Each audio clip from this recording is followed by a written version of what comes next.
இன்றே டவுன்லோட் செய்து உங்கள் ஃபேவரட் ஷோக்களை என்ஜாய் பண்ணுங்க. இன்னைக்கு பெரிய இவ மாதிரி சவால் விட்ட, இதுதான் உன்னோட நேர்மையா? உன் லட்சணம் என்னன்னு இப்ப தெரிஞ்சு போச்சு பாத்தியா? இப்படி திருடுறதுக்கு உங்களுக்கு கேவலமா இல்ல? அத்தை, ஒரு நிமிஷம் என்ன நடந்துச்சுன்னு கேட்டுட்டு பேசுங்க. நீ எதுவும் பேசக்கூடாதுடி. உன்னை பத்தி எனக்கு தெரியாது நீ எவ்வளவு பெரிய ஃப்ராடு, தில்லாலங்கடின்னு. உன் கூட சேர்ந்துதான் இன்னைக்கு என் பையனும் இந்த நிலைமையில நிக்கிறான். அத்தை, எதுனாலும் கொஞ்சம் மரியாதையா பேசுங்க. இதுக்கும் எங்களுக்கும் எந்த சம்பந்தமும் இல்ல. ஓஹோ, பண்றதெல்லாம் பண்ணிட்டு உங்களுக்கு மரியாதை கேக்குதோ? மரியாதை கொலைக்கிற நாய் கடிக்காதுன்னு சொல்லுவாங்க. அதே மாதிரி அன்னைக்கு எல்லார் முன்னாடியும் வாய் சவடால் விட்டல்ல, அப்பவே எனக்கு தெரியும்டி நீ பணத்தை கொண்டு வர மாட்டேன்னு. இப்ப பணத்தை ரெடி பண்ண துப்பு இல்லைன்னு தெரிஞ்சதும் என் பையனை வச்சே என் வீட்டுல திருட பிளான் போட்டிருக்கீங்க. உன் தங்கச்சி பெரிய இடத்து பையனா பார்த்து என் புள்ளைய மயக்கி காதலிக்க வச்சா. இப்போ நீ அவனை தூண்டி விட்டு திருட வச்சிருக்கல. நீங்க என்ன தப்பா புரிஞ்சுகிட்டு இருக்கீங்க. எனக்கு இத பத்தி எதுவுமே தெரியாது. எனக்கு எதுவும் தெரியாது அத்தை. அம்மா, அவங்க சொல்றது உண்மைதான். அவங்களுக்கு எதுவுமே தெரியாதுமா. நான் தான் இந்த கல்யாணம் சீக்கிரம் நடக்கணும்னு பணத்தை திருடணுமா. போய முடுறா ராஸ்கல்.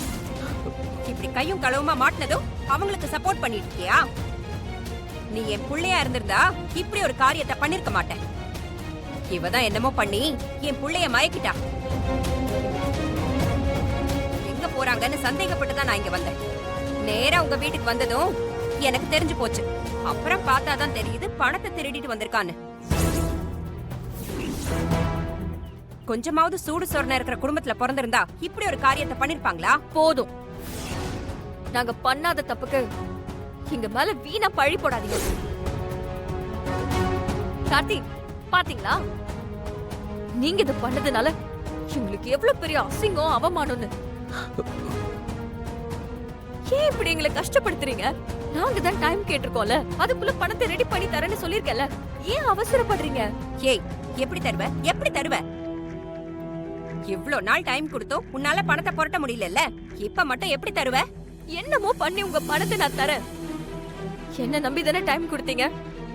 அது வரைக்கும் பொறுமையா போங்க. சத்தியமா சொல்றேன், உங்க பையன் திருடினதுக்கும் எங்களுக்கும் எந்த சம்பந்தமும் கிடையாது. உங்க பணமும் எங்களுக்கு தேவையில்ல, அது நீங்களே வச்சுக்கோங்க. உன் பேச்செல்லாம் தண்ணியில தான் எழுதி வைக்கணும். நீ சொல்றத நான் எப்படி நம்புறது? இதுக்கு முன்னாடி இப்படிதானே சொன்னேன். இது பாருங்க, நீங்க எனக்கு கொடுத்திருக்கிற டைம் வரைக்கும் வெயிட் பண்ணுங்க. இந்த கல்யாணத்தை நான் எப்படியாவது நடத்திடுவேன். இங்க பாரு, பணத்தை கொடுத்தாதான் இந்த கல்யாணம் நடக்கும். அதை விட்டுட்டு இந்த மாதிரி குறுக்கு வழியில ஏதாவது பண்ணணும்னு நினைச்ச, இந்த தேவகி யாருன்னு நான் காட்ட வேண்டியதா இருக்கும். எல்லாம் உன்னை சொல்லணும்டா. நீ வீட்டுக்கு வாட, உன்னை கவனிச்சுக்கிறேன். பணத்தை குடுக்கறானா பணம். அம்மா, அம்மா, பணத்தை குடுறி. அம்மா.